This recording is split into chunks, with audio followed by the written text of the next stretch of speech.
Tanah Surga oleh Salman. Bukan lautan, hanya kolam susu, katanya. Tapi kata kakekku, hanya orang-orang kaya yang bisa minum susu. Orang bilang tanah kita tanah surga. Tongkat kayu dan batu jadi tanaman, katanya. Tapi kata dokter Intel, belum semua rakyatnya sejahtera. Banyak pejabat yang menjual kayu dan batu untuk membangun surganya sendiri. Kulihat ibu pertiwi, kami datang berbakti. Lihatlah putra putrimu menggembirakan ibu. Ibu kami tetap cinta, putramu yang setia menjaga harta pusaka untuk nusa dan bangsa.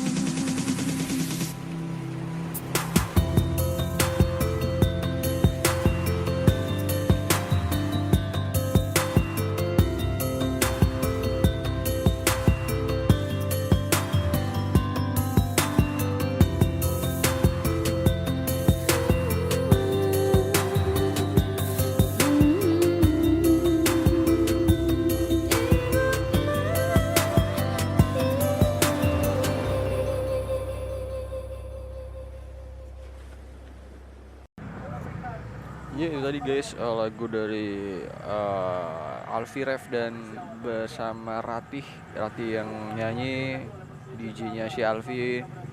Lagu yang cukup sesuai untuk saya putar kali ini di jeda ngopi kali ini. Jadi welcome back guys to my channel. Kembali lagi bersama. Waduh, lama juga ya nggak ngepost podcast. Sekarang tanggal berapa ini? Mau 17 Agustusan. Jadi menjelang 17 Agustus mungkin kali ini saya akan share sebuah hal yang sebenarnya saya rindukan. Di podcast jeda ngopi kali ini saya akan bermonolog lagi. Udah bulan Juli saya nggak ngepost sama sekali podcast, dan memutuskan untuk ngepost di bulan Agustus ini untuk memperingati hari kemerdekaan kita. Jadi ada hal yang benar-benar saya rindukan ketika 17 Agustus menjelang 17 Agustus ini ya. Sebelumnya kita flashback dulu. Kemarin saya kupas tuntas tentang sebuah film bersama seorang rekan dari semasa saya kuliah. Saya ajak dia berjeda ngopi, kemudian kita berdiskusi mengenai film yang cukup lama, yang memakan waktu berjam-jam. Harus saya edit dulu. Di situ saya kasih beberapa gambaran mengenai perekonomian, bangunan perekonomian dunia, karena itu adalah dasar dari dimensi supaya kita semua ini tetap sadar, tetap aware hidup di dunia yang seperti apa, di era yang seperti apa gitu ya. Karena semua dasarnya itu ada di dimensi ekonomi, dan dari situ saya, dari jeda ngopi saya dengan dia, teman-teman bisa tahu bahwa bangunan ekonomi kita secara nasional itu bertumpu dari sebuah peradaban yang lebih maju, dan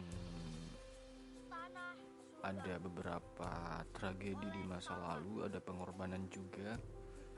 Kita harus banyak sekali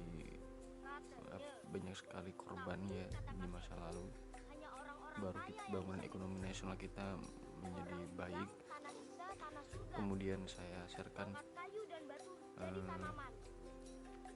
Di situ Tapi saya katakan Intel belum semua raketnya sejahtera. bahwa sebenarnya Banyak pejabat yang kita menyukai semua membangun surganya apa ya sendiri. istilahnya ya, berpotensi untuk menjadi, meskipun kita bukan pejabat negara, meskipun kita bukan aparatur dari negara, ya, kita semua ini berpotensi untuk melakukan tindakan korupsi. Jadi sebenarnya KPK itu cuma sasarannya memang para aparatus negara ya, para aparatur negara. Sedangkan kalau di luar itu, misal kalau teman-teman mau buka bisnis, kalau teman-teman mau buka usaha, itu banyak sekali praktik-praktik koruptif, banyak sekali markup, banyak sekali. Itu salah satu gejala. Ini sebenarnya semua ini berpangkal dari semua pembahasan ini akan berpangkal dari ada sesuatu pandangan dari persepsi kita yang akan mengubah ya minimal sikap kita. Kalau kita mau berbisnis ya minimal kita nggak akan terlalu memberi harga terlalu tinggi, meskipun nggak terlalu mengambil untung terlalu banyak, misal begitu ya kan. Karena memang yang tahu itu koruptif atau iya, mungkin kita memang tahu ya. Saya sempat bertanya sama teman saya ini, rekan saya ini, kamu tahu nggak sih berapa harga HP itu ya? Kalau kita memang berniat menggali, kita bisa saja tahu, oh ini pengusaha ini brengsek, misalkan begitu, mengambil profit terlalu banyak, misalkan seperti itu. Apakah itu baik, apakah itu sesuai dengan nilai-nilai keadilan, misalkan begitu, apakah memenuhi unsur-unsur keadilan, misalkan begitu ya kan. Bagaimana sih perusahaan itu menggaji para buruhnya, misalkan begitu. Itu sebenarnya banyak sekali. Akhirnya kita mau nggak mau harus jadi semakin apa ya, dan saya katakan tindakan paling politis adalah bukan memilih atau mencoblos ya, memilih pimpinan tertinggi dari suatu negara. Bahkan untuk tindakan yang paling politis untuk saat ini bagi saya itu ketika kalian mulai memutuskan untuk membeli apa, itu sebenarnya sangat politis banget. Kalian mau beli misalkan kopi di pinggir jalan, ataukah beli kopi di Starbucks misalkan begitu ya kan. Itu tindakan yang sangat politis banget gitu. Jadi bukan levelnya sekarang ini, bukan lagi kalian mau milih siapa pemimpin kalian gitu ya, itu bukan politis. Itu yang paling politis itu ya itu tadi, yang berkaitan dengan langsung dengan keseharian teman-teman.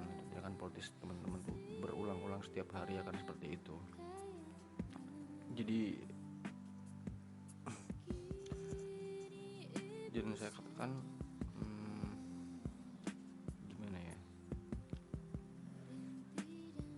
menuju 17 Agustus, flashbacknya kemarin seperti itu.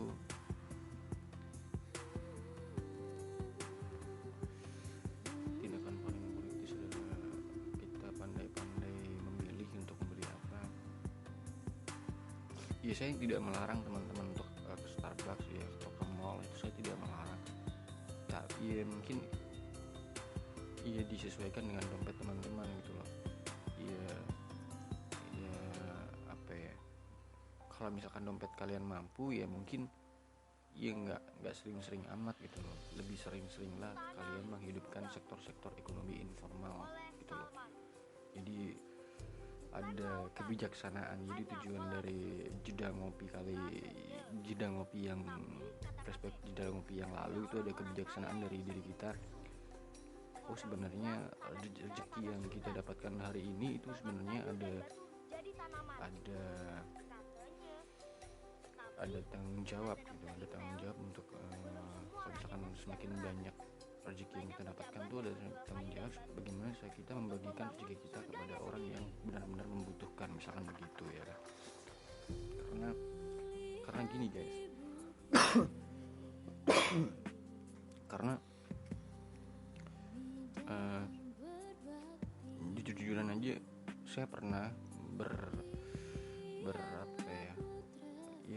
lah sama temen gitu ya. Jadi ada sebuah toko, anggap aja itu toko lontong gitu kan. Di toko ini sangat terpencil guys, di sebuah kampung, dan kita tuh mikir gitu. Jadi mikir kita berdua ini yang mau beli di toko ini siapa ya? Kalau misalkan ya penduduknya katakanlah sedikit gitu kan, yang mau beli di sini tuh siapa?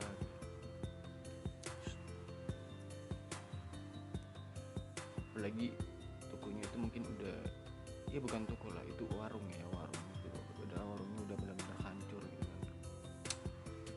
Sampai kita itu kehujanan guys, jadi kehujanan, atap warung itu bocor, tapi kita tetap bertahan di sana minum kopi, begitu terlihat sangat begitu nikmat gitu. Karena kami berdua tahu tumpuan hidup dari penjaga yang menjaga warung kopi ini adalah ya mungkin sepi-sepi banget gitu kan, karena emang gimana ya, paling dulu jelek-jelek banget gitu, nggak ada yang, mungkin nggak ada orang yang mau ke sana gitu. Jadi gimana lagi, udah di situ aja daripada dia nggak ada pemasukan. Jadi kita mikirnya bahkan itu nggak hanya kita ingin dia itu dapat pendapatan gitu.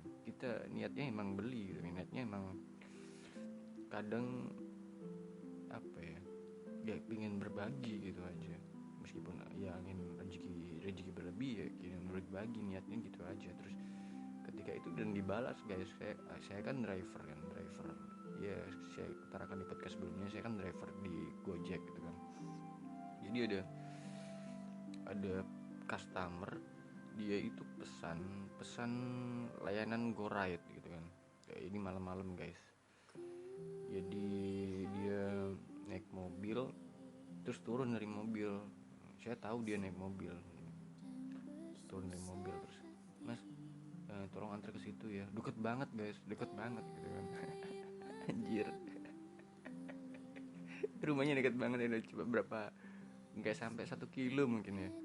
Dia turun dari mobilnya, terus naik motor saya, kita jalan gitu kan. Udah nyampe depan rumahnya. Terima kasih ya mbak, iya terima kasih gitu. Udah selesai, saya balik, mobil yang tadi guys itu ternyata juga ikut ke rumahnya gitu, jadi juga parkir di depan rumahnya. Ini dia di belakang ngikutin saya. Wah, anjir. Terus ngapain dia pesen GoRide gitu, ngapain dia pesen layanan Gojek gitu kan. Atau ya emang sih ada promosi untuk hari itu, mungkin ada promosi ketika kamu pesen GoRide ya guys ya, kamu pesen GoRide kamu bisa dapat voucher makanan Rp25.000 gitu kan.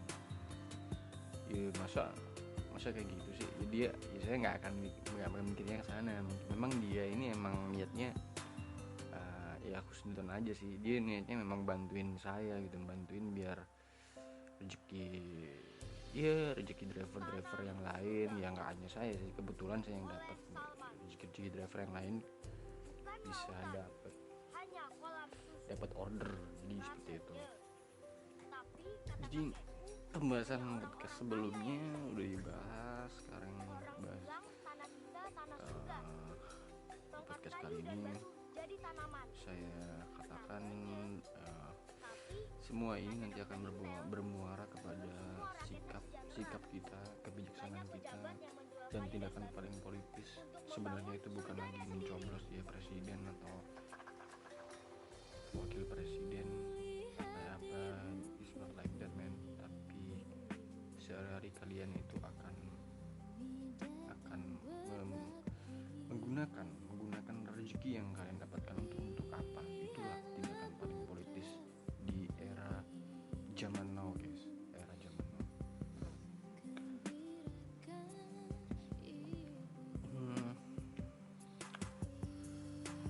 Jadi kalau ada pertanyaan buat saya dari teman-teman, kalian bisa cek di ask.fm/ Sim Ryu x.fm juga xfm guys. Jadi saya buka akun di situ ya, udah ada banyak pertanyaan dan saya akan bacakan satu pertanyaan itu dibuat apa ya, buat teman-teman yang kalau mau bertanya apa aja silakan ke situ mengenai hal apa aja. Ini pertanyaannya aneh-aneh, jadi jawabnya juga harus dengan aneh-aneh ya.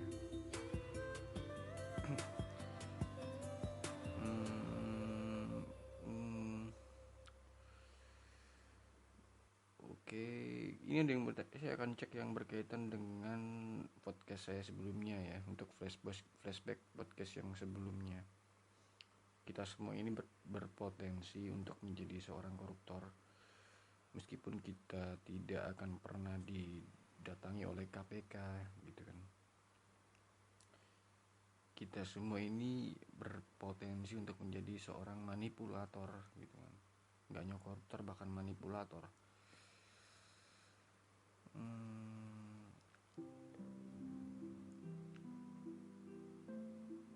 Banyak pertanyaan dari mana ya.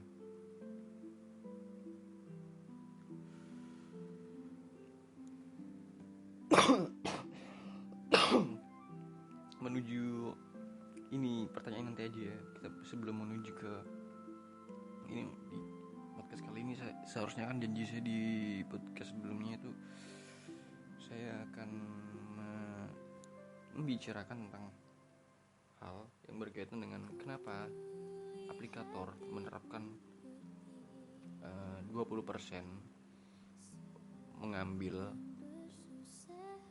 istilahnya bagi hasil sell profit sekitar 20% dari pendapatan driver.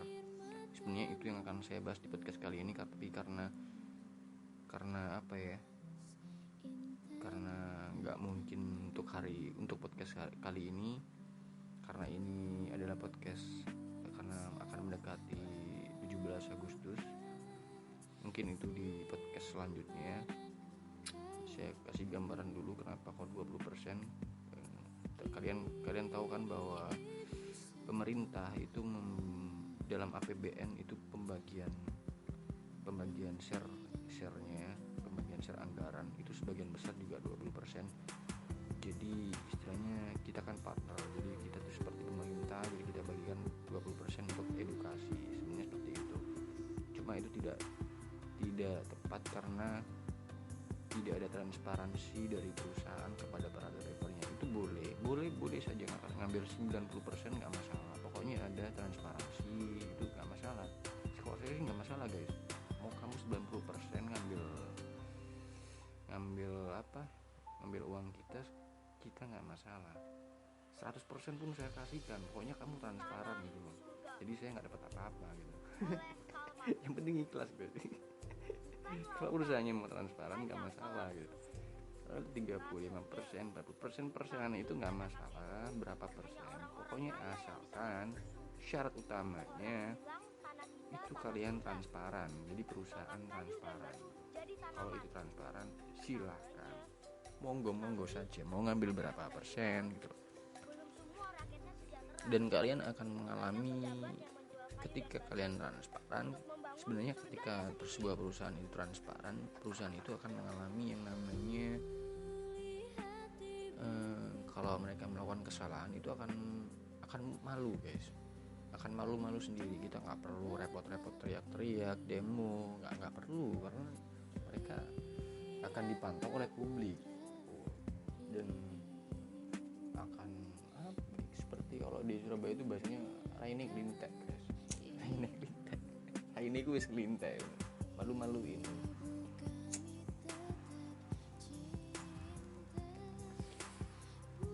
Ya itu menjadi dibahas podcast kapan-kapan setelah ini, podcast selanjutnya.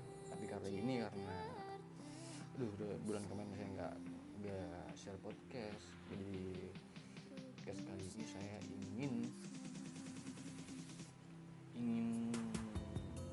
memperingati untuk merefleksi 17 Agustus 1945.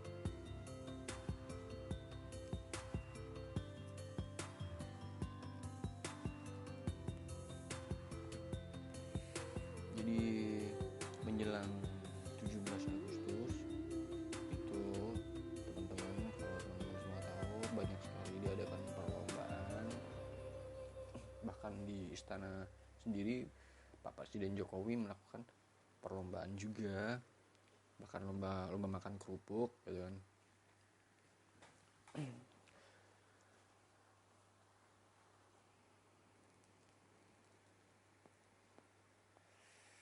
Di situ saya jadi sebenarnya jadi apa ya, jadi gamang, jadi gamang lah pokoknya, kayak aneh gitu loh, aneh banget. Ini kan mau menjelang kemerdekaan dulu, karena gimana ya, kok malah banyak sekali perlombaan. Iya memang kita dibuat seakan-akan seolah-olah bahagia gitu kan, yang anak-anak itu belum bisa lah mengerti, belum bisa untuk diberikan kesadaran untuk gini loh nak, itu begini. Tapi kalau yang sudah dewasa kan saya rasa nggak perlu deh kayak gitu, nggak perlu ada yang namanya lomba-lomba gitu. Karena guys, akhirnya saya ada di Instagram beliau ya, saya berkomentar di situ, di salah satu di Instagramnya itu saya berkomentar agak sedikit ya, mungkin pedes ya.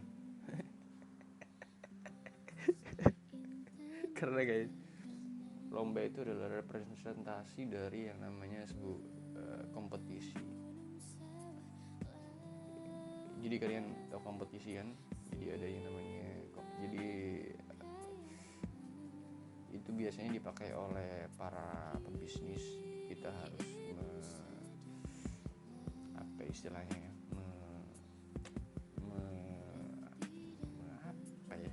Membangun apa ya? Membangun atmosfer kompetisi ini bersebaik mungkin. Jadi ya masalahnya kompetisi itu akan terjadi guys kalau misal, kalau kata Einstein ya, ada dua variabel ini sama, mereka bisa berkompetisi guys, bisa. Sedangkan kalau kata Einstein, kalau variabelnya itu misal ikan terus disuruh untuk memanjat pohon, jelas itu tidak mungkin lah. Ikan gak mungkin kalah sama monyet, ikan pasti kalah sama monyet gitu.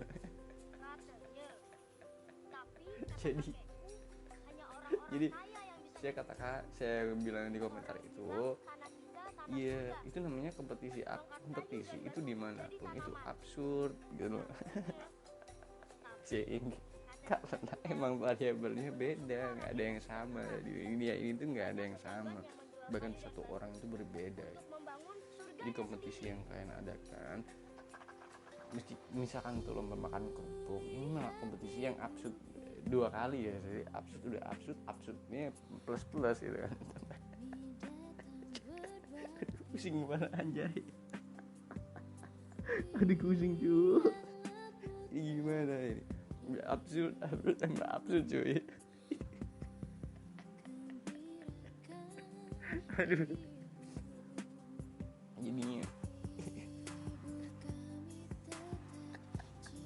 jadi ikan gak mungkin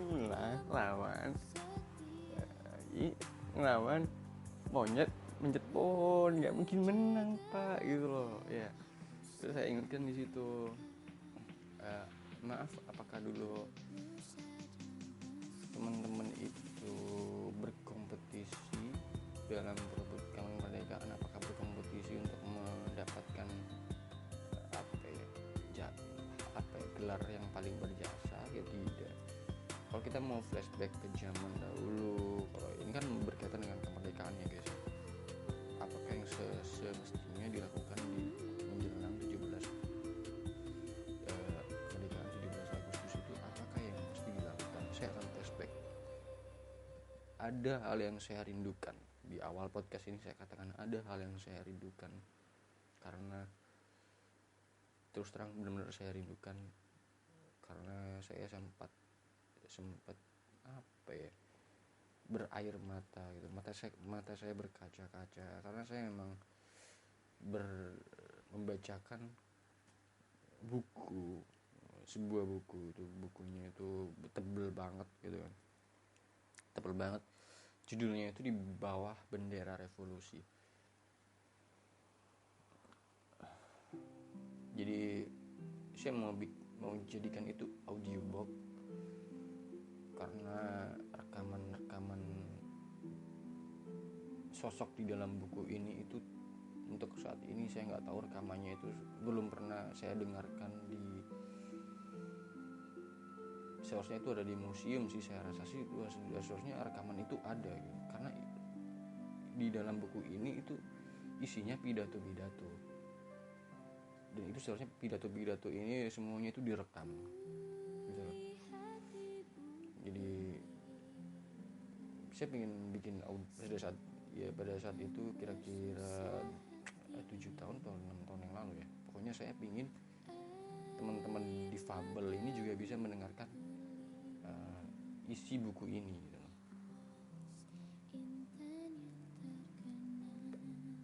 Isi buku yang sangat tebal ini. Ini kalau dibuat lempar maling mungkin malingnya pingsan guys. Tebel banget cuy.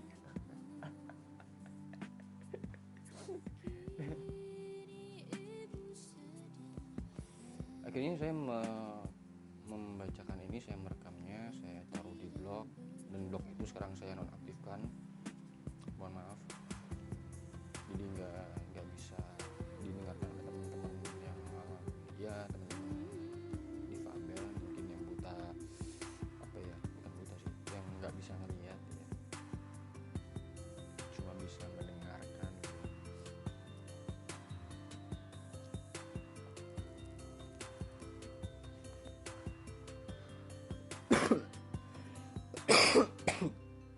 Jadi ini adalah sesuatu yang saya rindukan ketika saya membacakan pidato itu. Gila ini. Gila, saya membaca pidato di dalam buku itu ya, gila. Jadi setiap tanggal 17 Agustus tuh saya bisa merasakan gila banget. Jadi banyak seluruh rakyat di seluruh negeri ini tuh menunggu-nunggu tokoh ini untuk bicara gitu loh guys. Bicara panjang lebar mengenai keadaan negerinya, udah ditunggu-tunggu. Setiap menjelang 17 Agustus itu sudah banyak yang merindukan gegar suara tokoh ini gitu kan. Dan dia, kemampuan dia berretorika, kemampuan dia berpidato yang sudah diasah sejak di Surabaya, sejak ngekos di rumah host Cokro Aminoto gitu, bisa membuat rakyat ini merindukan dia gitu.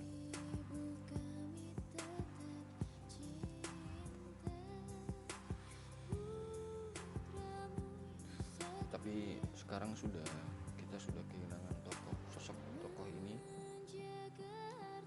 Setiap menjelang 17 Agustus,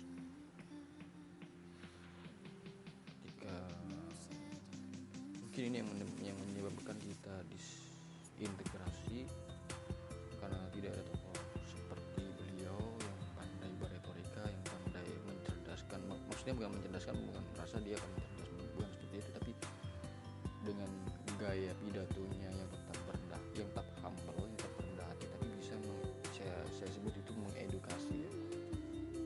Yang bisa mengedukasi, kadang juga provokasi. Dia nggak sepenuhnya baik, ada beberapa hal yang jelek juga, karena itu tadi kemampuan dia. Pokoknya kemampuan dia untuk mengedukasi itu untuk ukuran seorang pemimpin ya, itu luar biasa. Enggak, kalau dibandingkan dengan zaman saat ini kita sangat kekurangan sosok-sosok tokoh-tokoh seperti beliau gitu.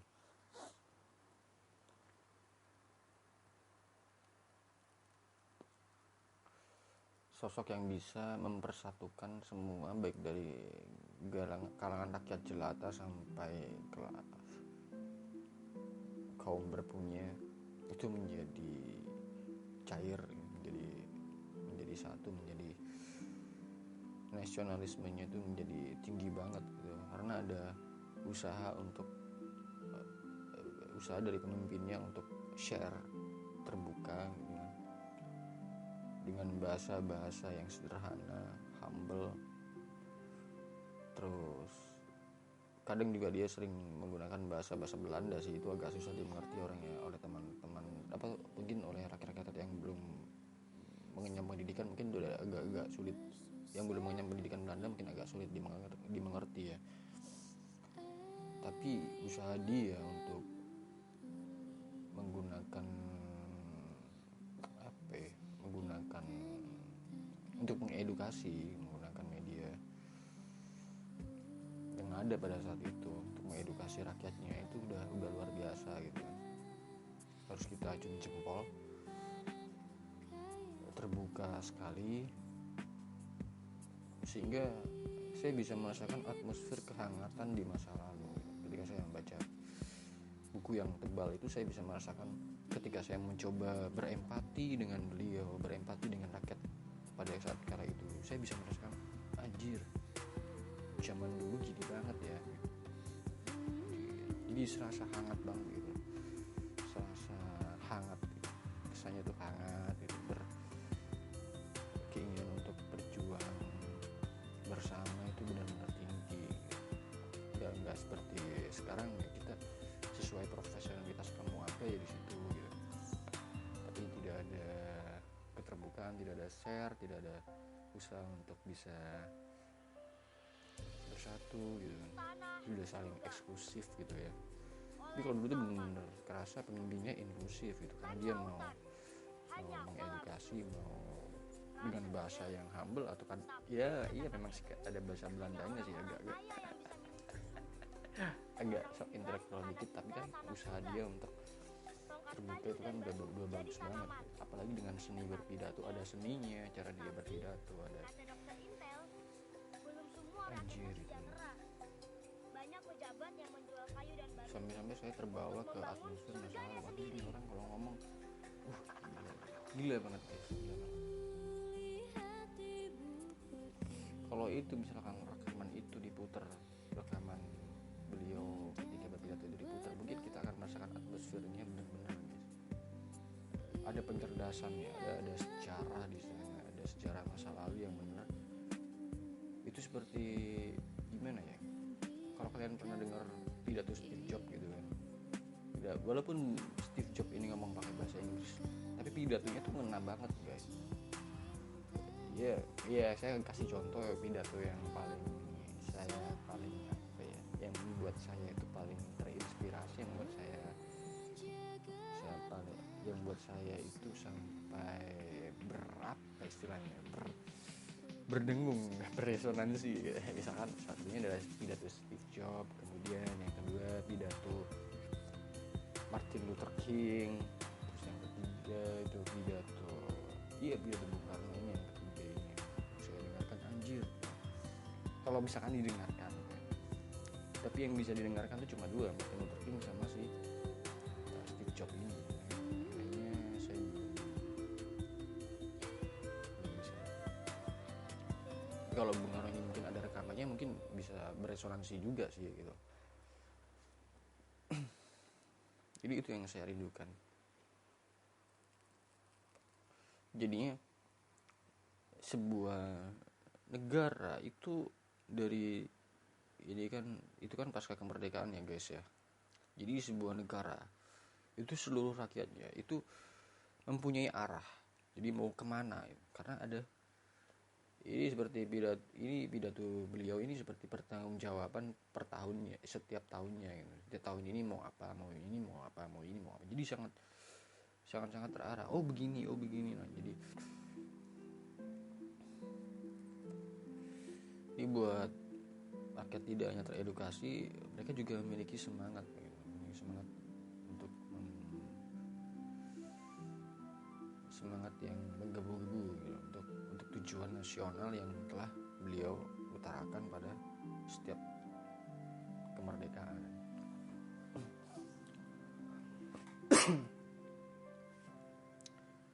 Ya itu aja sih saya cuma rindu dengan masa-masa itu, karena memang buku-buku ini kalau teman-teman baca dan teman-teman tidak ada seseorang yang menemani teman-teman, dan teman-teman tidak ada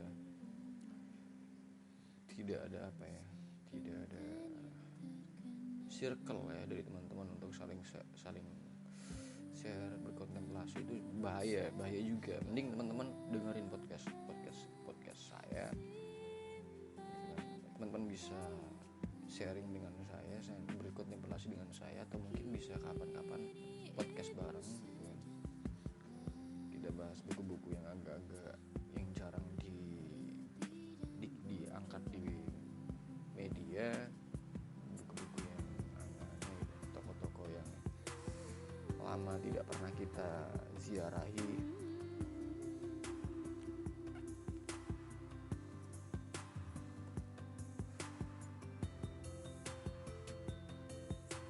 Bisa tanya-tanya di bisa XFM FM /jim dulu.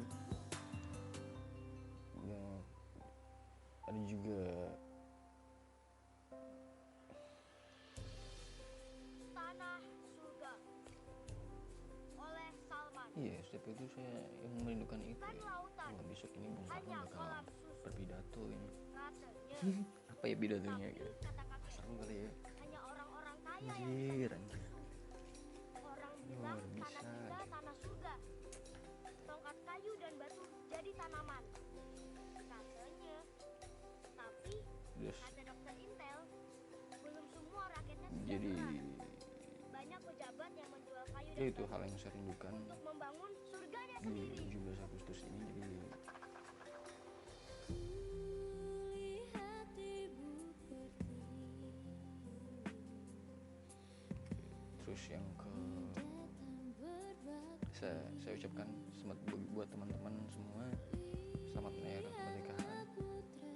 Kalau kalian tertarik dengan apa yang saya rindukan, teman-teman bisa cek sendiri di googling, itu ada banyak, sekarang udah ada bukunya, udah disebar secara gratis di googling aja, teman-teman bisa baca beliau berpidato apa aja. Cuma saya yang paling inginkan itu ada arsip audio yang bisa diakses oleh teman-teman semua gitu.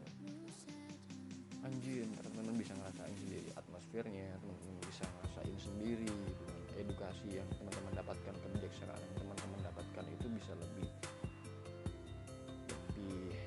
apa ya, pasti ada yang berubah persepsi dari teman-teman tuh ada kan rasa pokoknya ada pengalaman, ada ilmu, ada pengetahuan, yang ada sesuatu hikmat yang bisa teman-teman resapi di situ. Itu akan mengubah teman-teman secara perlahan-lahan.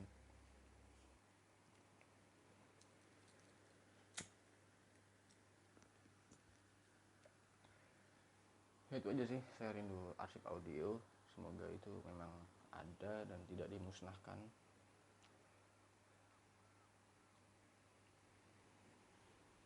Biar supaya bangsa kita ini tidak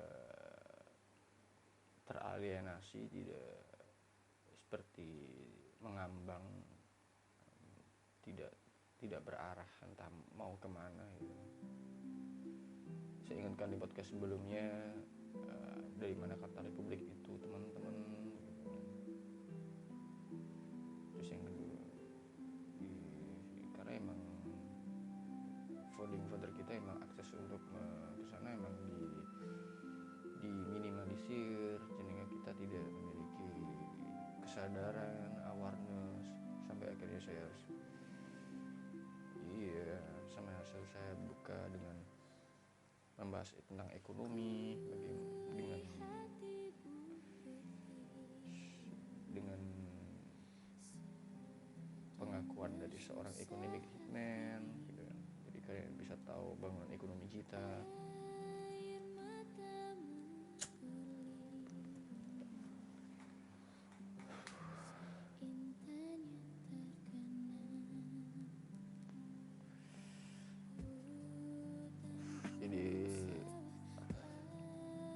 podcast kali ini. Selamat Hari Kemerdekaan. Dan sekarang adalah yang kedua. Yang pertama adalah rasa rindu saya akan hal itu. Saya bahas yang kedua adalah ketika seorang teman. Ini dulu saya di Jogja, saya sering ke Jogja gitu kan. Dia lagi kuliah di sana. Biasanya saya nyusahin dia gitu kan, saya pinjem duit gitu kan. Akhirnya saya balik lagi ke Jogja gitu. Dia udah hilang guys. Ini penting banget. Yang kedua ini, teman ini bilang, dia tahu ya saya emang dari keluarga yang katakanlah keluarga birokrasi ya. Jadi ekonominya tuh udah ekonomi formal lah guys. Jadi maksudnya termasuk dalam bagian dari ekonomi keluarga yang dalam ekonomi yang sudah masuk dalam ekonomi formal. Jadi udah pasti tercukupi lah, insya Allah, alhamdulillah tercukupi. Cuma yang dia katakan pada saya pinjam gitu kan, kamu itu apa sih pinjam, kamu itu lo kaya gitu kan. Dia bilang saya kaya gitu. Kaya dari mana? Saya pengangguran anjir.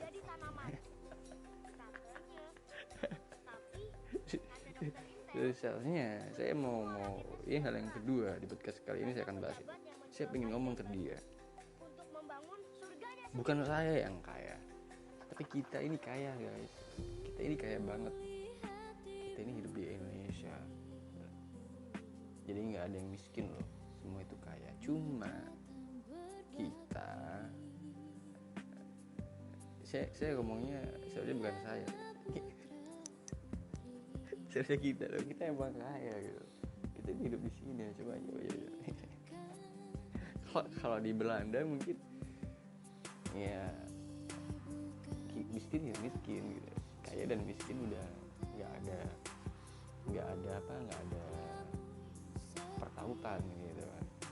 Tapi kalau di sini orang semuanya itu udah pasti kaya karena itu dijamin di dalam Undang-Undang Dasar 1945.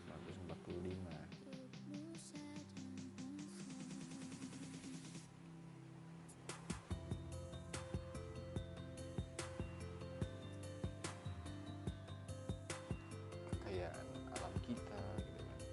Cuma yang membuat kita tidak kaya karena akses untuk mengakses kekayaan itu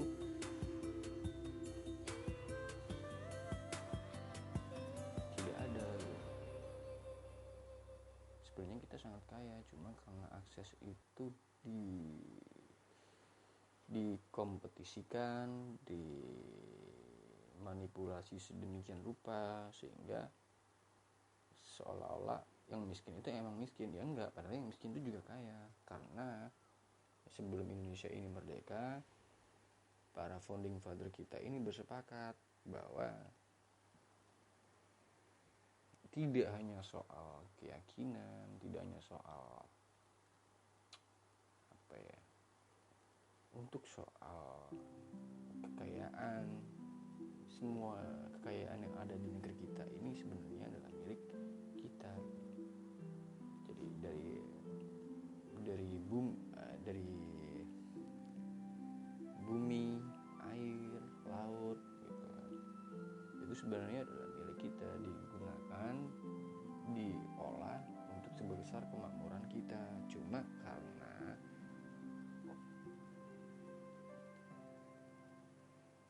kesalahan dalam pembagian, kesalahan dalam pengelolaan, kesalahan dalam itu tadi, karena tidak transparan, akhirnya itu jatuh ke segelintir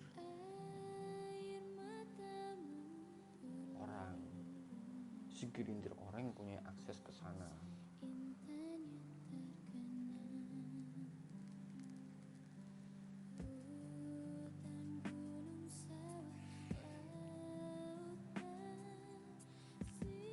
Saya sampai membuat puisi tentang hal itu, tapi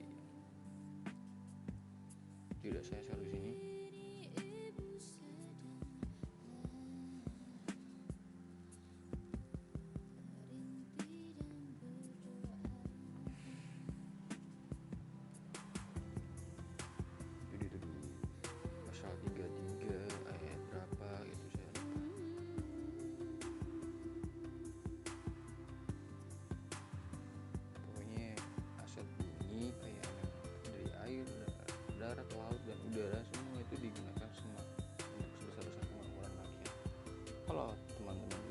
paspor, berarti yang salah di mana? Terus kan ditanyakan seperti itu, yang salah di mana? Ya itu ntar kita bahas lah di podcast selanjutnya aja ya. Banyak banget tuh PR-nya bangsat. Tanah surga Terus oleh Salman. yang ketiga Bukan lautan, hanya itu kolam adalah saya ingin bahas mengenai tapi sebuah pertanyaan dari orang-orang teman-teman kaya yang bisa minum susu. di Orang bilang tanah axf.fm kerja tanah Gmail. surga. Dia Logam kayu tanya, dan batu jadi tanaman. kamu kok menyindir kaum profesional sebagai badut sih? Tapi kata Anjir, Dr. sarkas Intel, banget babe. belum semua rakyatnya sejahtera. Kan Banyak pejabat jadi yang menjual kayu dan batu. akhirnya saya bikin mungkin yang ketiga ini, mungkin lebih tepatnya saya ingin mengopinikan di jeda ngopi kali ini. Saya ingin mengopinikan sebuah filsafat yang saya namakan filsafat badut. Jadi filsafat badut ya, karena dia pengen ini kayaknya bagus banget buat diangkat ya, karena ini bisa membantu untuk membedah mengapa kok seharusnya kan kita ini kaya, tapi mengapa hanya segelintir yang kaya gitu. Untuk membedah itu kita perlu berangkat dari yang namanya filsafat badut ini gitu loh. Kenapa yang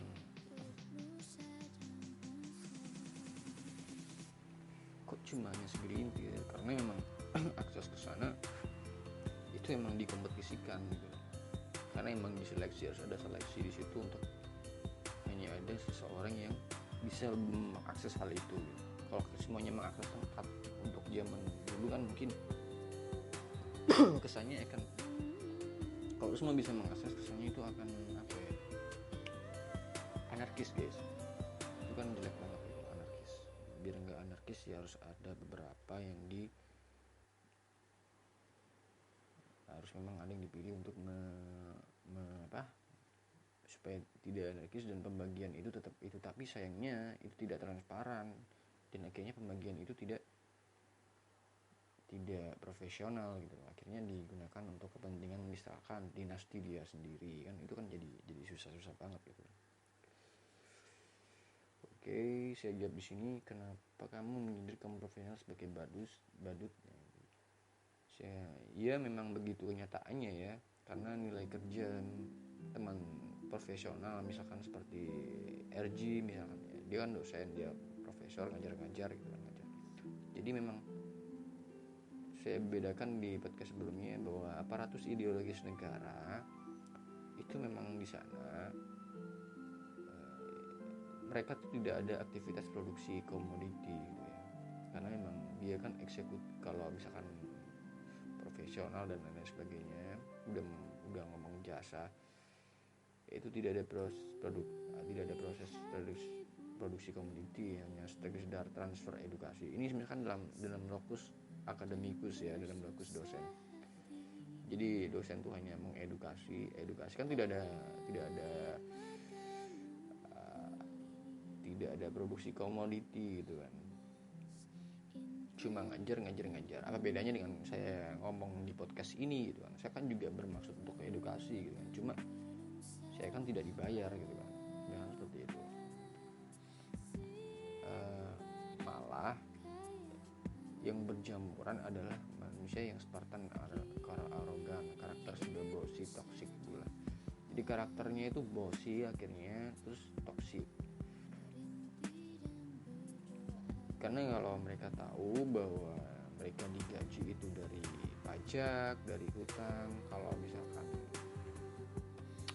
share profit dari korporasi yang sedot sumber daya alam gitu kan, misalkan seperti itu harus mereka pahami betul-betul gitu di teman-teman profesional gitu kan. Gimana mereka bisa ngomong akademisi itu, dari mana sih mereka bisa jadi segede itu? Iya, minimal gimana sih kok bisa bangun gedung, misalnya gedung kampus gak bisa segede itu gitu ya, pasti ada mereka. Iya, untuk zaman yang belakangan ini mereka akhirnya bekerja sama dengan perusahaan-perusahaan misalkan seperti itu kan. Dimana ya kita harus tahu dulu perusahaan itu perusahaan apa gitu.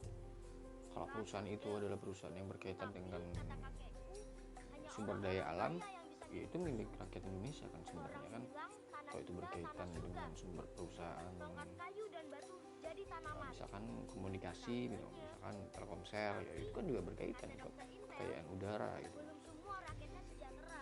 Iya, kayak ini banyak banget, cuma kita akan bingung, Untuk kita akan membangun dibuat bingung surganya sendiri. perusahaan apa dulu gitu, terus di mana dia ngambil produksinya gitu. Sebenarnya kalau mereka mau, kalau kita semua ingin jujur-jujuran gitu kan, kalau mau jujur-jujuran ya silakan aja jujur-jujuran, mau terbukaan itu udah zamannya, udah waktunya gitu. Itu sudah waktunya teman-teman untuk terbuka, apalagi di era bisnis seperti ini sangat diperlukan keterbukaan. Kalau nggak terbuka kalian gimana bisa maju negara ini.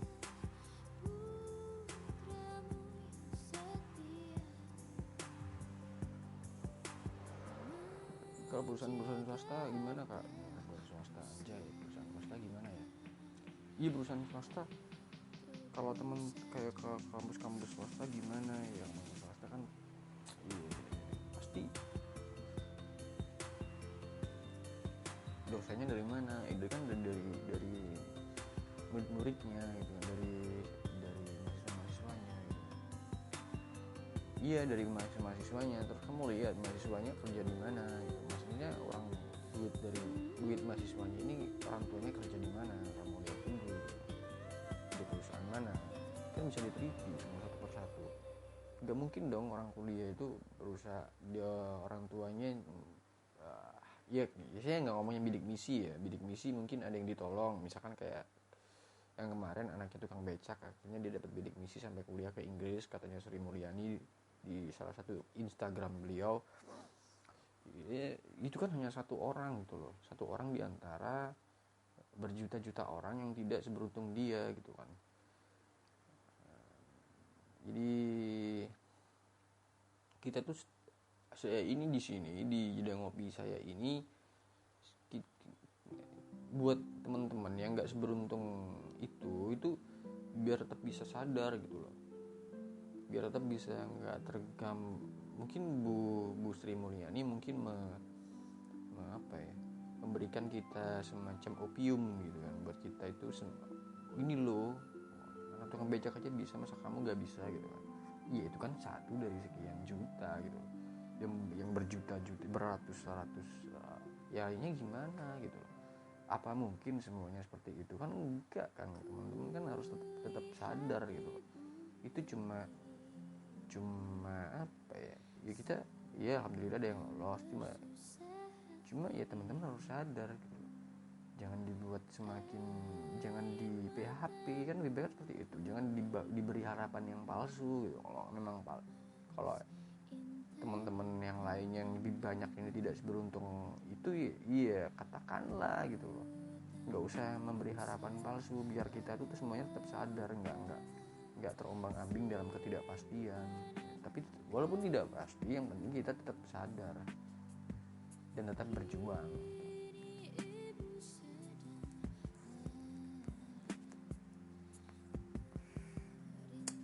Iya. Terus bagaimana dengan teman-teman yang lolos? Akhirnya di yang ketiga tadi saya bahas itu ya, ketiga filosofis badut ini penting banget guys, karena ini akan membentuk cara pandang kita gitu. Ketika ada teman-teman yang lolos, ya saya dengerin podcast ini, saya share yang ini, saya share podcast yang ini, saya share tentang masalah ini ya, filosofis badut ini penting banget ya. Ini karena saya dengar di podcast sebelah itu ada curhatannya dari Rintik Sendu. Kalau kalian bisa search di podcast di Spotify, Rintik Sendu, dia peringkat podcastnya yang nomor 2 atau nomor 3 saya lupa. Di situ dia ngomong dia pernah gagal berkali-kali. Tongkat kayu dan batu jadi tanaman.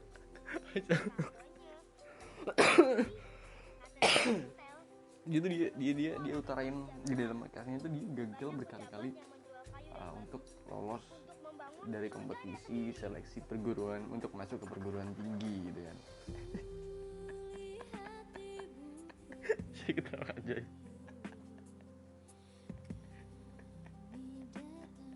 Dia sampai nyebut gini kayak enak bener ya mereka yang selalu lolos. Jadi Sendu ini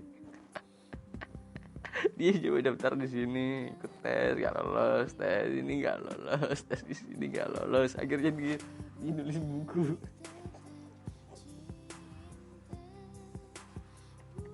Saya ketawa terus karena dia curhat ngomongin masalah kasih enak bener ya yang selalu lolos selalu diuluskan jalannya kan. Ya nggak gitu karena gini guys, aku tuh dari saya Fakih, jadi saya itu mulai dari SD sampai kuliah itu selalu lolos guys, jadi negeri semua jadi SD kecuali TK itu. Jadi dengerin aja si Rintik sendiri jadi ketawa ngakak sendirian gitu kan. Jadi SD SMP dan temen saya selalu tinggi guys ya, jadi ya SMP cuma yang terakhir ini ya, kebetulan karena orang tua saya ini apa ya ada link di perusahaan yang kenapa nggak dipakai aja gitu. Ini sekali-kali istilahnya apa ya, jujur-jujuran ya, sekali-kali saya pengen juga sih berkolusi gitu kan. Berkolusi masuk perguruan tinggi gak jujur gitu kan, akhirnya lolos gitu. Jadi mungkin banyak prakteknya ya, di masa kedokteran gitu kan, tinggal bayar jadi jalur apa. Saya pakai jalur yang extension aja, ngapain jalur yang primer kayak. Kebetulan akhirnya keterima di situ. Mau dari SD, SMP, SMA, kuliah ini negeri terus, cuma ya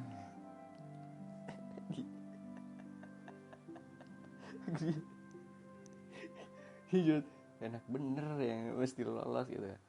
Ya itu akhirnya saya mikirnya gini guys, terus gimana ya temen-temen yang gak lolos,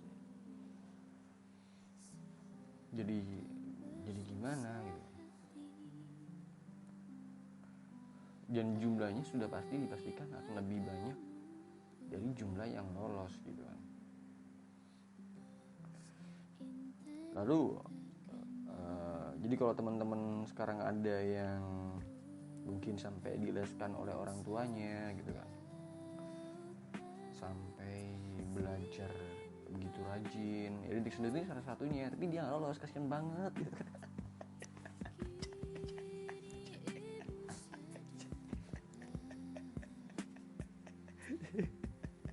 Udahlah capek-capek gitu kan, dia belajar rajin-rajin, ternyata dia tidak lolos di perguruan yang ingin dia masukin gitu loh, kan kasihan banget gitu.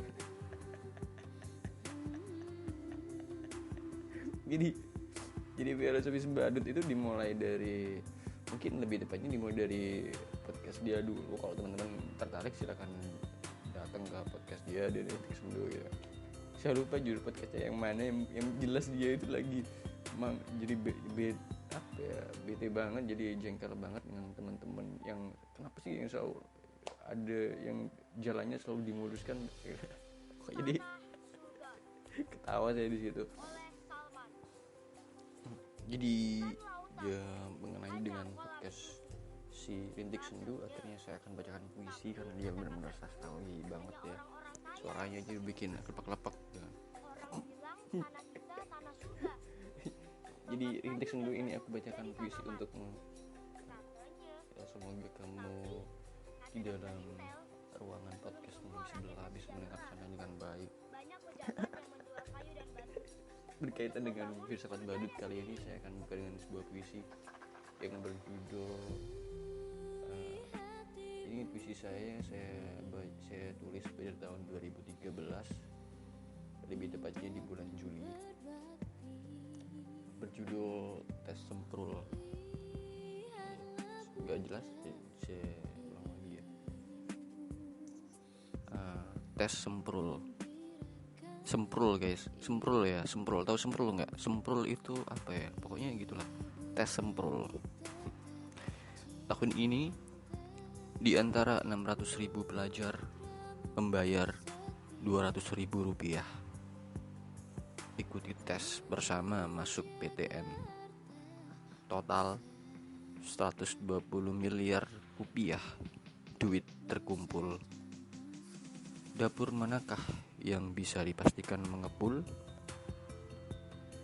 Sedang SBMPTN berdaya tampung 110.000 kursi. Berarti 490.000 pelajar sisanya sudah bisa dipastikan akan kalah. Mereka bersikap biasa, sudah ditanamkan oleh sekolah. Sistem pendidikan itu semacam ikut arisan. Seleksi bersama masuk penangkaran Taman Nasional. Survival of the fittest. Teori Darwin untuk flora dan fauna diterapkan oleh negara dalam dunia pendidikan anak manusia. Alih-alih serupa kebun binatang, ternyata sistem seleksi ini lebih menyerupai kasino di Las Vegas. Karena yang kalah harus merelakan uang taruhannya pulang dengan tanpa membawa satupun soal yang dibayarkan. Pun tidak ada transparansi sedikit pun dalam penilaian. Alasannya sudah terkomputerisasi. Negeri yang benar-benar absurd.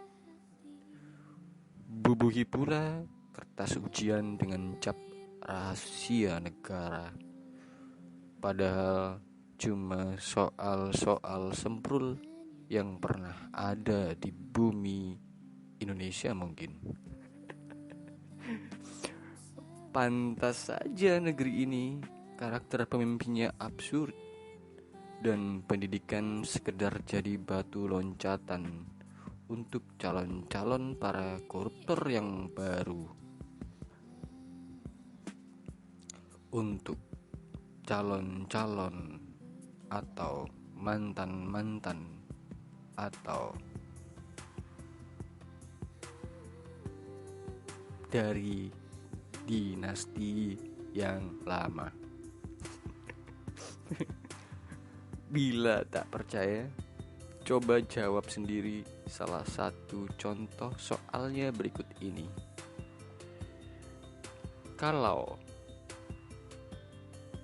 Bu Tit mandi, Pak Tit sedang A. Coli, B. Onani, C. Ngelucu, D. Masturbasi. Tidak menjawab, nilai 0. Jawab benar plus 4. Jawab salah minus 4. Jadi mau kalian jawab yang mana? Orang bilang tanah kita tanah surga. Tongkat kayu dan batu jadi tanaman. Jadi kalian mau jawab yang mana guys sih? Tapi Pertanyaannya gini tadi, saya bilang lagi ya pertanyaannya ya. Kalau Bu Tit, disensor guys, mandi, Pak Tit sedang A. Coli, B. Onani, C. Lucu, D. Masturbasi. Yang mana yang benar guys? Ya, ini sebenarnya tidak baik didengarkan oleh teman-teman sekalian karena ini adalah bahasa-bahasa yang vulgar. Saya tidak menyebutnya, saya lebih memilih bahasa yang saya katakan di podcast sebelah. Saya tidak memilih menyebutnya dengan bahasa seperti ini. Tapi ini adalah bahasa teman-teman yang biasa dipakai untuk bicara dengan teman-teman kalian sendiri. Tapi jangan dipakai untuk bicara dengan orang lebih tua loh guys. Tolong ya please. Hati-hati menggunakan bahasa-bahasa vulgar seperti ini. Ini lebih cocok kalau memang diperdengarkan dengan orang-orang yang sepantaran dengan kalian gitu. yang sudah dekat kalau bisa. Jangan diperdengarkan kalian utarakan ini dengan orang yang lebih tua. Kalian sama saja bunuh diri ya. Saya nggak ngelarang kalian ngomong yang vulgar-vulgar seperti ini. Saya ngomong di podcast sebelah yang di tempat Ausolawat, saya bilang kalian itu perlu melakukan analog ya. Di analog, saya sebut itu analog, supaya psikis kalian itu bisa stabil, gak labil gitu. Saya sebut itu analog, atau ada orang lainnya sebut itu self service gitu kan. Ini penting banget karena pendidikan ini, karena ini adalah dasar dari sebelum kalian kalau mau belajar atau mau dari bangun tidur, kalian harus benar-benar stabil gitu. Jangan sampai kalian itu ternyata masih mesum di dalam otak kepala kalian. Jadi selama kalian mengenyam pendidikan, kalian bisa dipastikan nggak akan masuk pendidikan itu, karena pelajaran-pelajaran yang akan kalian terima nggak akan pernah bisa masuk, karena kalian masih memikirkan hal-hal yang seperti itu. Jadi analog itu sangat perlu. Kok jadi bahas itu, Cuk? kita bahas puisi ini tadi, Tes Sembrul. Kenapa? Karena saya tulis ini cocok dimulai dari sini, karena ini bisa membawa kita untuk saya untuk membawakan filsafat baru, ya, filosofi baru ya. Jadi di situ saya katakan jumlah pelajarnya, kalau sekitar pada saat itu 600.000 pelajar, hanya 110.000 orang yang bisa lolos. Sisanya kan ya, dari ratusan jadi setengah jutaan, yang dilolos hanya seperlimanya itu kan.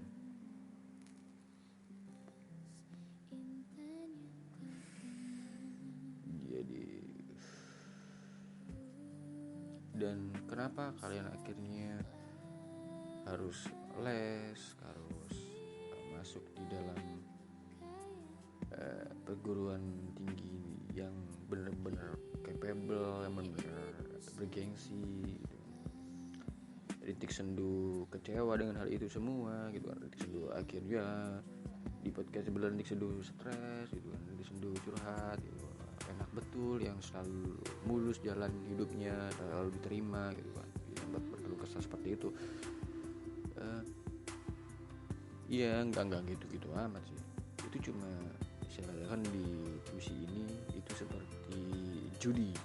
Di kompetisi seperti itu adalah kompetisi judi. Terus kayak katakan di IG-nya Pak Jokowi,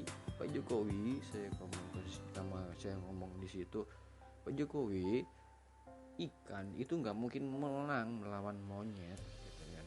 Monyet itu nggak mungkin menang. Ikan tuh berenang pandainya, monyet itu pandainya manjat.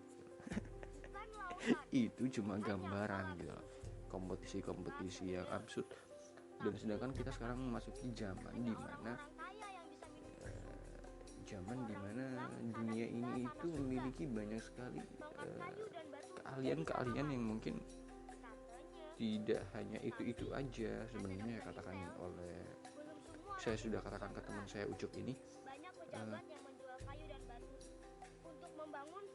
profesi kita, saya katakan profesi di perguruan tinggi itu mendidik kita sesuai arahan memang peradaban yang lebih maju gitu loh. Ada kampus teknik, ada kampus kedokteran, memang tujuannya untuk mengisi lapangan pekerjaan gitu. Tujuan dari kampus pendidikan kan, tujuan utama kan itu gitu kan, supaya teman-teman ini bisa masuk ke struktur ekonomi yang formal gitu loh. Jadi teman-teman ini bisa masuk mendapatkan income yang tetap gitu, supaya teman-teman bisa dapat privilege gitu kan. Tapi kalau teman-teman yang nggak dapat ini gimana gitu kan, teman-teman yang nggak dapat mungkin ada yang nulis buku kayak si Rintik Sendu, akhirnya dia diundang gitu kan, diundang oleh UI, di UI dia diundang karena dia nulis bukunya dia gitu kan. Akhirnya dia, meskipun dia tidak berada di dalam lingkup formal, melihat dia karena emang itu tadi semakin lama profesi kita itu tidak bisa dipatenkan gitu kan.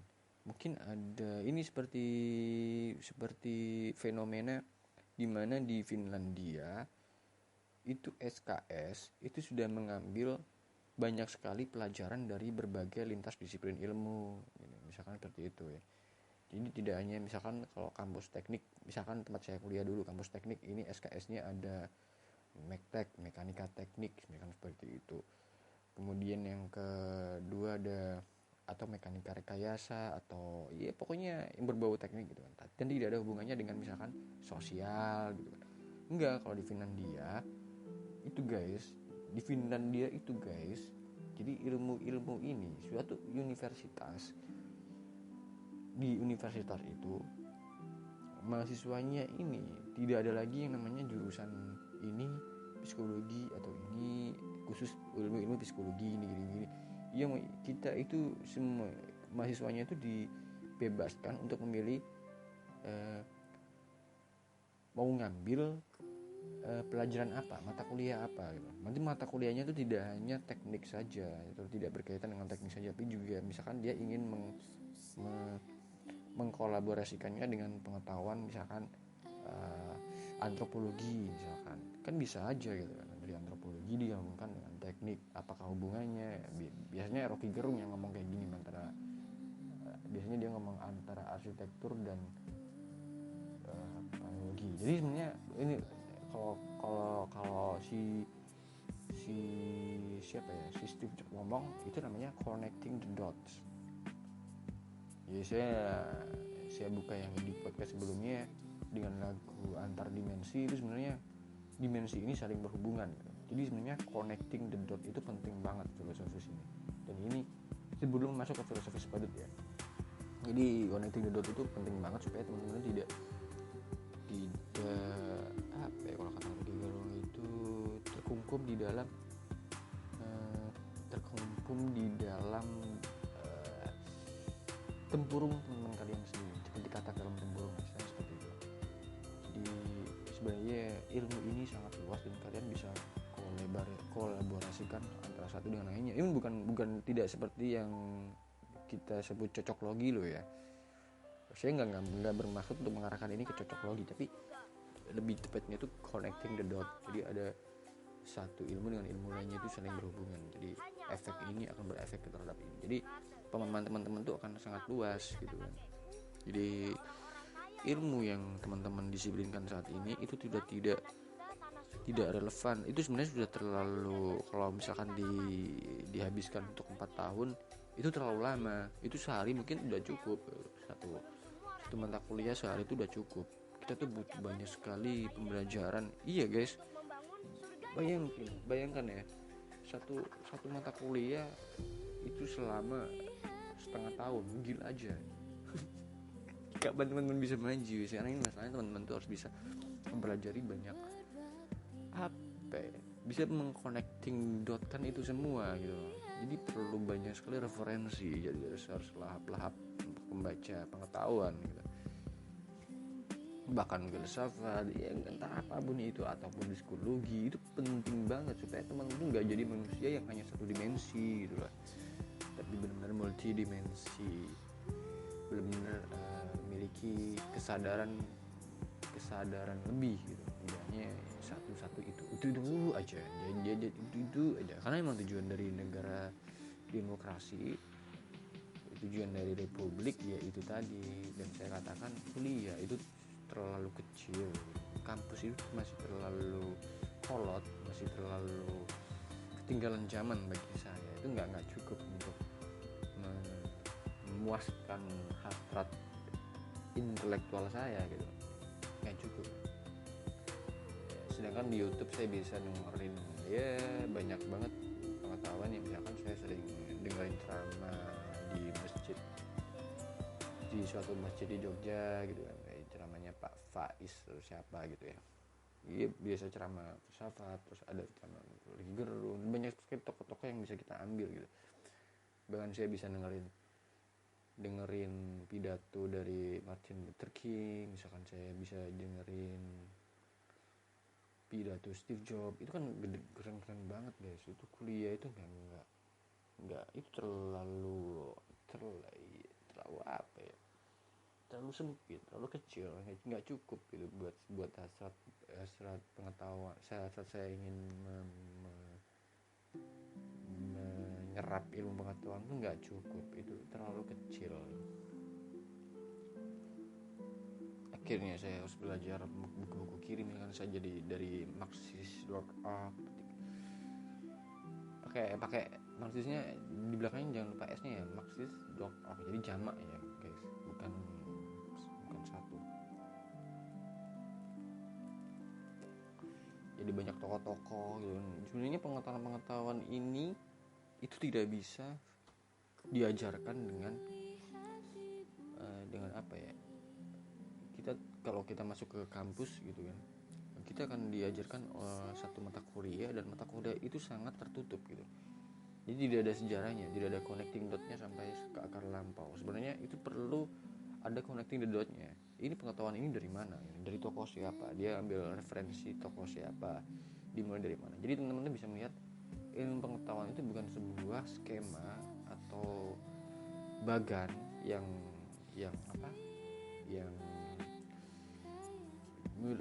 kalau teman-teman biasa buatnya itu PowerPoint ya, seperti itu yang terstruktur ya. Tidak seperti itu. Pengetahuan itu sebenarnya tidak seperti itu gambarannya.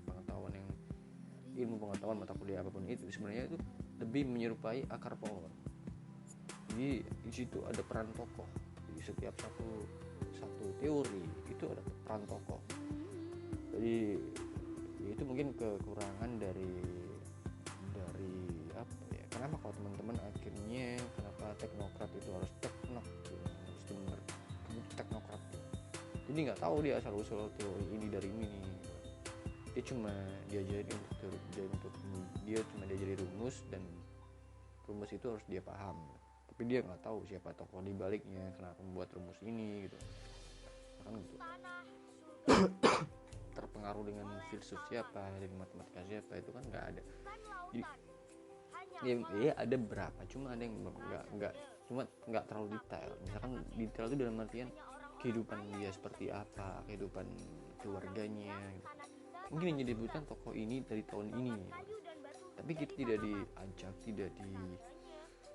kalau istilahnya itu kalau di dalam NU, kalau di dalam Nahdlatul Ulama, kalau guru memberi kita ilmu, itu kita harus mendapat ridho dari guru, misalkan seperti itu ya. Jadi tokoh-tokoh ini tidak ingin kita kenal. Itu kan suatu hal yang misalkan rumus ini dari tokoh ini, tapi kita tidak tahu kehidupan dia, keluarganya seperti apa gitu. Kita hanya ambil rumusnya, kita gunakan untuk kepentingan kita gitu, tanpa kalau kita mau dapat ridho guru ya kita harus tahu dong latar belakang kehidupan dia gitu. Kita harus tahu dia itu gimana sih dari kecil gitu. Dia terpengaruh dengan tokoh-tokoh siapa aja sih, misalkan seperti itu. Jadi sebenarnya lebih menyeru, karena kita ini ingin sesuatu ilmu itu dengan instan, jadi tidak menghargai tokoh-tokoh ini. Misalkan lampu, kita tidak tahu, kita tidak ingin menghargai tokoh ilmuwan siapakah yang menciptakan lampu. Misalkan listrik, kita mungkin tidak akan kenal Tesla, kita tidak akan pernah tahu peran tokoh-tokoh ini.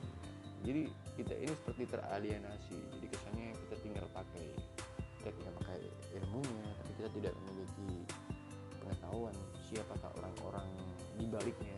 Mungkin itu dasar pemahaman yang pertama yang perlu teman-teman pahami. Karena kalau kita paham siapa tokohnya, insya Allah kita akan dapat ridho dari mereka. Akhirnya kita ingin, misalkan kalau saya sih ingin kirim Al-Fatihah, akhirnya saya dapat pengetahuan tambahan gitu, saya dapat berkah gitu kan, tambahan pengetahuan seperti ini gitu. Jadi kita ingin menghargai orang-orang yang pernah hidup di masa lampau dengan ilmu-ilmu mereka yang bermanfaat. Itu sangat penting sekali.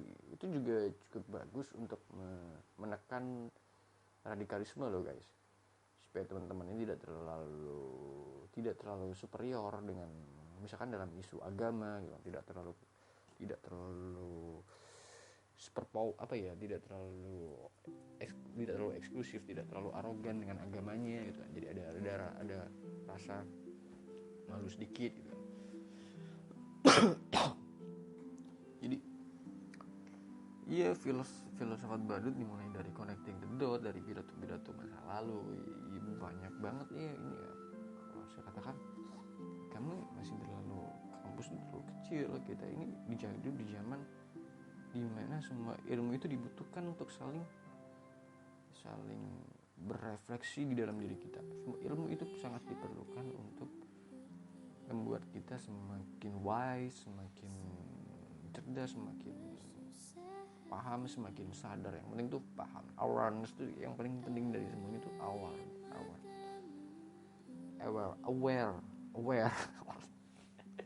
penting semua itu adalah sadar kita itu siapa sih gitu. Jadi kalau saya temui orang, kamu sebenarnya sosok seseorang yang benar kamu kagumi, siapa deh nomor satu aja deh. Saya tanya dia, oh ini, saya tahu dia tuh seperti apa gitu. Tapi kalau banyak banget ya, akhirnya dia pribadinya udah pasti akan unik gitu. Dia pasti pengetahuannya banyak banget gitu. Kita itu cuma mengajarkan itu tadi, akhirnya tes sempol. Jadi itu kan soal pengandaian, analogi gitu kan. Diskusi saya itu analogi. Untuk analogi ini pakai bahasa ini, itu iya, itu kan hal yang berkaitan dengan retorika gitu kan.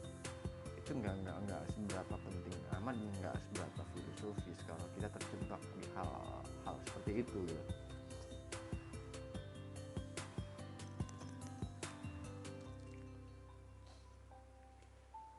Oke, jadi seperti survival of the fittest. Kenapa teman-teman harus belajar, kenapa teman-teman harus les, dengan mempelajari banyak sekali pengetahuan supaya teman-teman itu terbiasa untuk mengconnectingkan the dot tadi.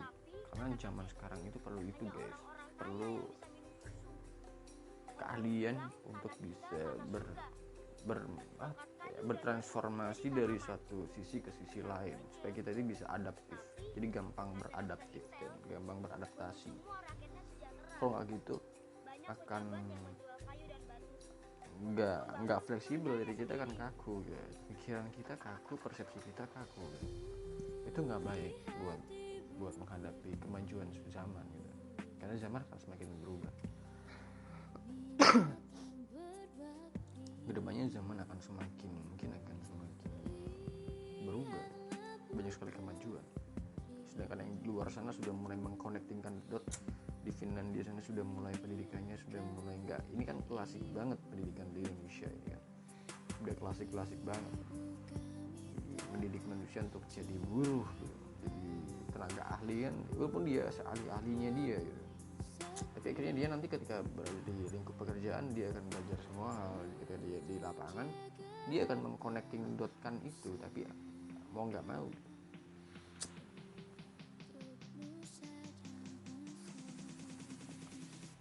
Jadi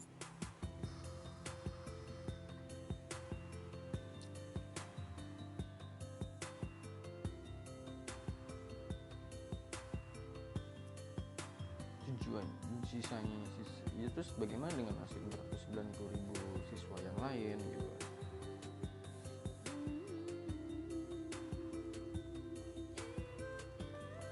Itu baru 1 tahun di tahun 2013. Silakan teman-teman hitung sendiri, dari 2013 ke 2014, 2015, 2017, 2018, 2019, kira-kira berapa tahun tuh? 6 tahun ya, 7 tahun ya, 6 tahun ya, 3, 19, iya 6 tahun. Totalnya kira-kira 7 jutaan lah ya. Oh, belum juga pertambahan, hitung juga pertambahan penduduknya berapa tiap tahunnya. Jumlah pelajarnya mungkin lebih banyak di tahun ini, nggak tentu juga kan, perlu data itu. Dan jumlahnya sudah pasti semakin lama, semakin bertambah tahun, semakin banyak yang tidak lolos. Akhirnya Pak Jokowi membuat sebuah kartu yang dinamakan kartu prakerja. Itu bagus banget, kebijakan seperti ini bagus banget supaya teman-teman itu tidak depresi. Itu yang pertama. karena kalau sudah depresi itu bisa bahaya guys. Tidak depresi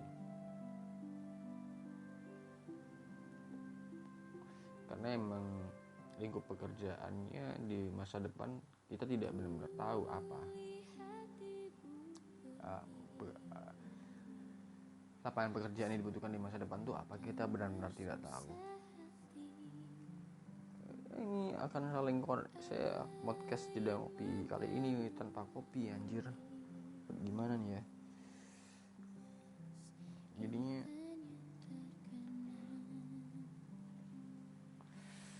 Sampai ngomong demografis penduduk, mungkin kalau tidak ada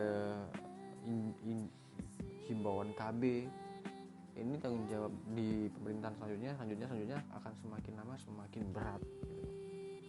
Harus dimulai dari sekarang. Pak Jokowi harus mengingatkan KB itu penting banget, meskipun Pak Harto itu anaknya 6 ya. Ini keresahan saya dan Tamara, saya bahas lagi di podcast ini. Dengan demografis penduduk ini sebenarnya menguntungkan ataukah tidak, malah merugikan. Bahkan kita sempat kedatangan tenaga kerja Cina, ya kan? Cina itu penduduknya udah banyak banget gitu.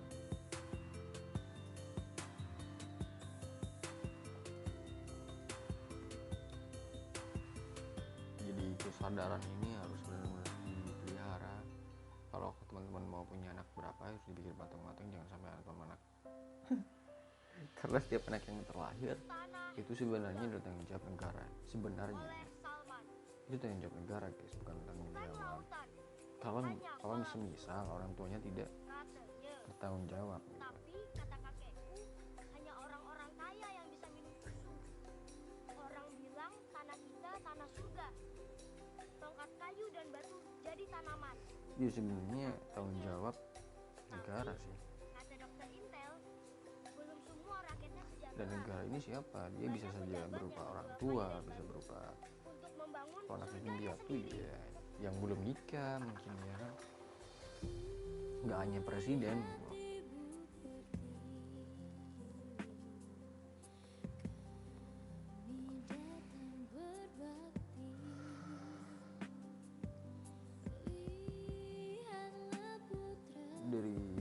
Dari sini kita belajar memahami ya,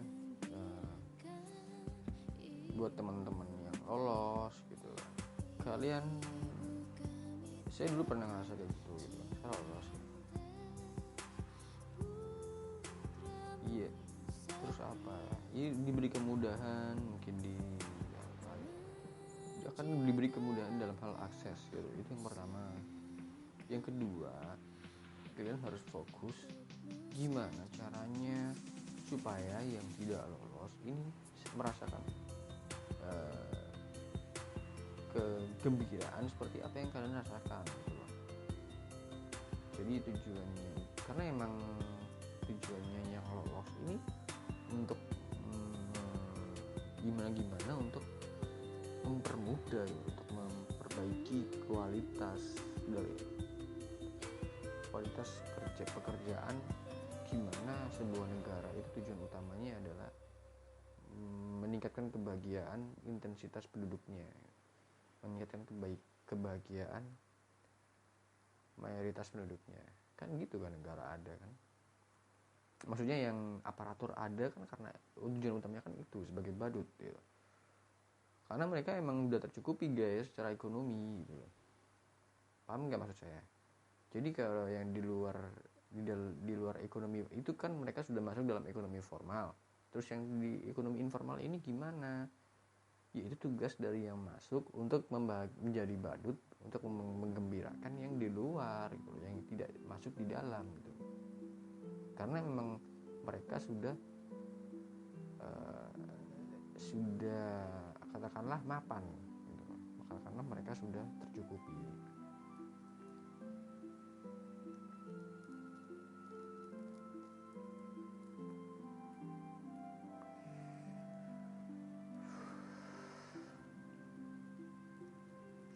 Itu adalah kalau misalnya Mbak Jokowi ngasih kartu prakerja, ya itu justru perencanaan. Akhirnya kan jadi teman-teman yang berada di dalam, yang menjadi aparatur ini kan jadi mikir dengan lebih keras gitu loh. Bahkan kalian terpilih tujuannya bukan kalian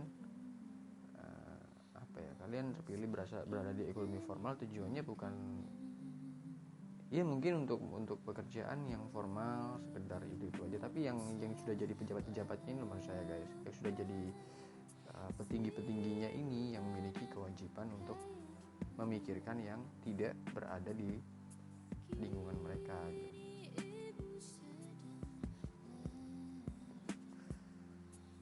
Kalau misalkan yang terpilih ini lebih memilih untuk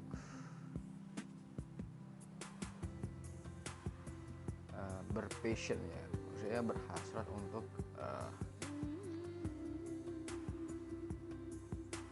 bukan lagi gimana caranya membangun,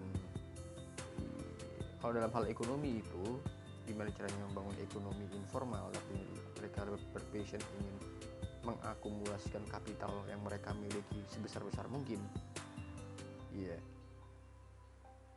Ya itu nanti bisa dianalisis, Tanah surga publik pun bisa tahu. oleh Wah iya, kalau saya sih gampang aja, pokoknya transparan itu aja, ntar kan publik bisa hanya tahu kolam gitu. susu katanya. Tapi kata kakekku, hanya orang-orang kaya yang bisa minum susu. Cuma butuh kebijakan dari kalian, gimana caranya Tongkat kayu dan batu jadi tanaman.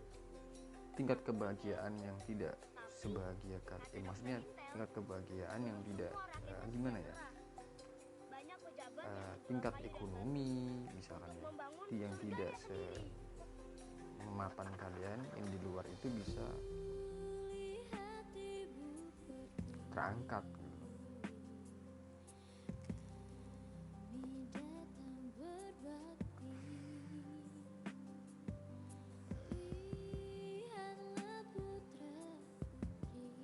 Jadi gitu aja podcast saya kali ini, Filosofis Badut ya.